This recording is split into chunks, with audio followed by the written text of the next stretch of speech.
Taking out the Rifa light is very easy. It's one piece, comes right in the bag like so.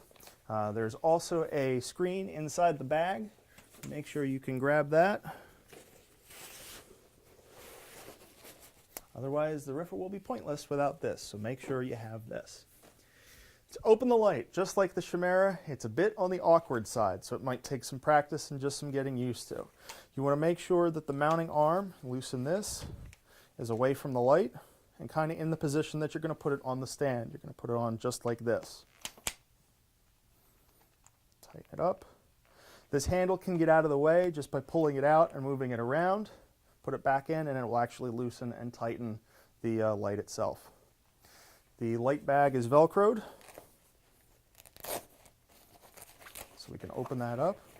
Now, to actually explode the light out into its fullest size, what you're going to want to do is on the opposite side here, there is a locking nut which will lock the light in place once it's expanded. So make sure this is loose to start.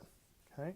And what you will actually do is kind of reach your hand into the housing of the light, which looks something like this. So there's a little metal ring and the lamp. Don't touch the lamp directly, just push on the metal ring. You're going to push it back towards the end of the fixture so that it will pop this metal cylinder.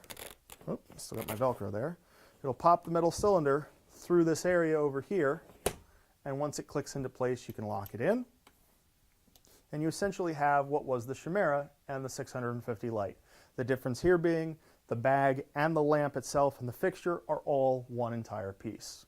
The last step here is to put on this white screen. Okay. Mount it. There are holes and grommets for each of the corners.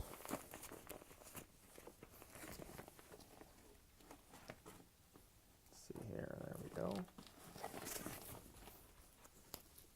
And there are Velcro pieces that attach so that it won't just fall off in the breeze.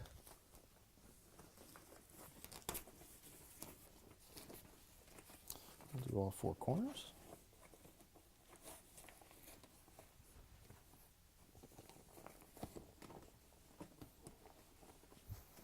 We have our softbox.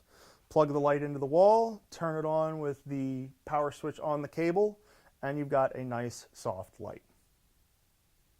When you're done using the Rifa light, make sure that it's turned off and has been powered off for a few minutes just so it cools. Make sure it's cool before you touch any part of it. To remove the sheet in front, it's the exact opposite as when you put it on. Just remove it from each of the holes and pegs. Make sure that when you are ready to put it away, rolling it is a little bit better than folding it, simply because then you have less chance of creases turning into tears. So we'll roll it up.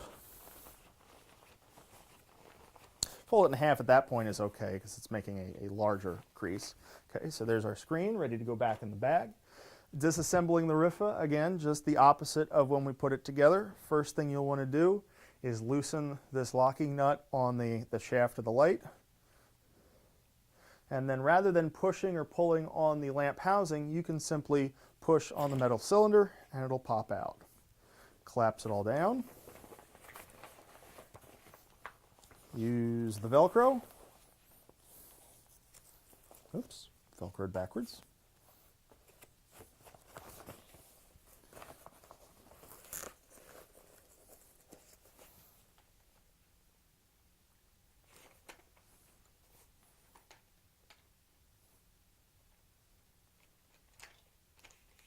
Oops. Didn't lock up. There we are. Loosen, pull. For collapsing it down, there we go, right in parallel with the unit. And we stuff it back to the bag very carefully. It will go back into the bag. Okay. Don't forget when you do put it back in the bag that you want to include that, that white sheet that goes on the front.